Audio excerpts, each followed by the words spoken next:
आज इस विशेष और अहम मुद्दे पर मुझे बोलने का जो अवसर दिया, मैं उस आदिवासी इलाके से भी आता हूं और वहां की हकीकत और पीड़ा को मैंने ज़मीनी हकीकत से देखा भी है। मैं ये भी नहीं कहता कि ये सरकारें सही हैं या ये सरकारें गलत हैं। सरकारें कोई भी आई हो, कुछ योजनाएं जो उन्होंने बनाई हो, लेकिन धरातल पे कितनी पहुंची ये अहम बात होती है। मैं साथ साथ में शुरुआत करूंगा कि संघर्षों से जीना सीखा, संघर्ष हमारी गाथा है, सत्ता का कोई शौक नहीं, बस जल जंगल जमीन से हमारा नाता है।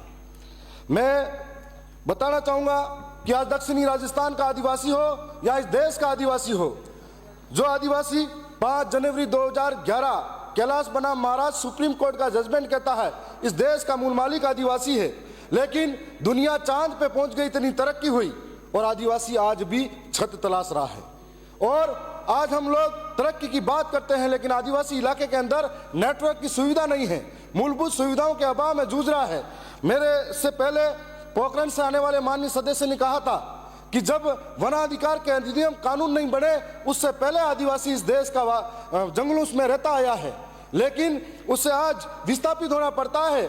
आज मैं कहना चाहूंगा कि जो आदिवासी कहीं ऐसे इलाके जहां पर मूलभूत सुविधाओं के तरस रहा है, बिजली, सड़क और पानी के लिए तरस रहे हैं, तो हमें जरूरत है कि ऐसी योजना बनाई जाए जहां रेड जोन घोषित करके उन आदिवासी इलाकों के अंदर सड़कें बनाई जाए, जहां पर मैं मानता हूं कि एक पेड़ मां के नाम ऐसा नारा सब जगह लगाया जाता है। एक पेड़ मां के नाम, हसदेव अभ्यारण्य कोयले के लिए राजस्थान के नाम, और लाखों पेड़ों को तबाह कर दिया जाता है।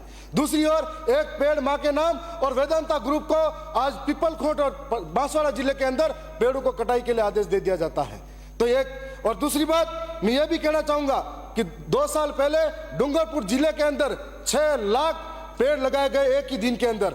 6 लाख पेड़ लगाने के बाद गिनीज और वर्ल्ड रिकॉर्ड के अंदर वो पेड़ों का नाम आ गया था, लेकिन आज क्या 6 पेड़ है कि नहीं है, ये बड़ी बात है।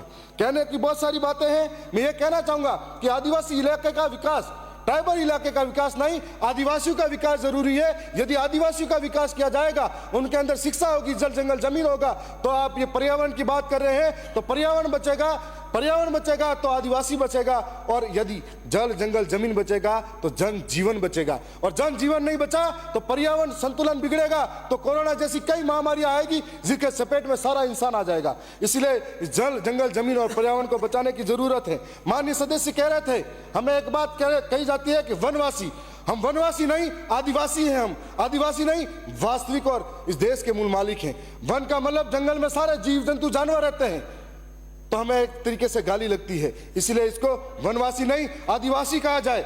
मान्य आप, मैं साथ साथ में यह भी कहूंगा कि हमारे वहां पर तेंदू के पत्तों के बहुत बड़ा संग्रह किया जाता है, जिसके माध्यम से बड़े स्तर पर बीड़ी बनाने का उपयोग किया जाता है। उसमें कई बार जाम जोखिम में कोई पेड़ पे चढ़ता गिर जाता है, तो उसे महायोजना के अंदर शामिल किया जाए, कभी किसी के साथ चोट पहुंचे। और मेरे इलाके के अंदर बीड़ी का बड़ा उद्योग खोला जाए, जिससे तेंदू के पत्ते इकट्ठे वहीं हो और बीड़ी बनाकर पूरे देश के अंदर पहुंचे। मैं ये नहीं कहता हूं कि नशा होना चाहिए, लेकिन जब कर ही रहे तो वहां पर उद्योग भी विकसित हुआ जाए। साथ साथ में सीता माता अभ्यारण्य जो हमारे इलाके के अंदर है, तो सीता माता अभ्यारण्य के अंदर इसमें से बीड़ी वाला मामला हटा देना है। सीता माता अभ्यारण्य का जो मामला है, वहां पर अभी उड़न गैलेरी के नाम से सीता माता वन अभ्यारण्य प्रसिद्ध है।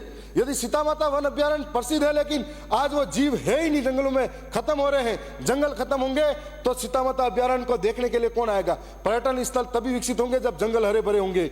और साथ में अभी सीता माता को आपने बजट में दिया है, तो मैं ये भी चाहूंगा कि बजट में दिया है तो वहां के जो रणा पाल और कई गांव है आसपास के, उनको भी विकसित करने की जरूरत है। और साथ में यह भी कहूंगा कि वन विभाग में जो कार्मिक रह रहे हैं, और वन विभाग में कार्मिकों की जो बड़ी लंबित मांग है, तो उनका पे ग्रेड 2400 किया जाए, जो पुलिस के बराबर हो। उनको आधुनिक सुविधाएं प्रदान की जाए ताकि जंगलों के अंदर जानवरों को पकड़ सके और दूसरों से सुरक्षा की जाए।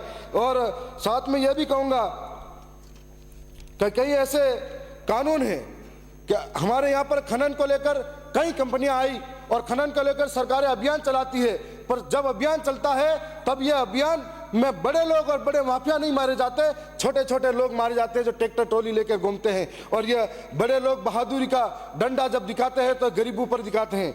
मैं इतना ही कहूंगा, लास्ट में इतना ही कहूंगा, तुम कुर्सी की दौड़ में मशगूल हो, हम हक के सवाल लिए खड़े हैं। जो जंगल हमारा ठिकाना था उसी से हम बेघर होके पड़े हैं। धन्यवाद। जब्बर सिंह सांगला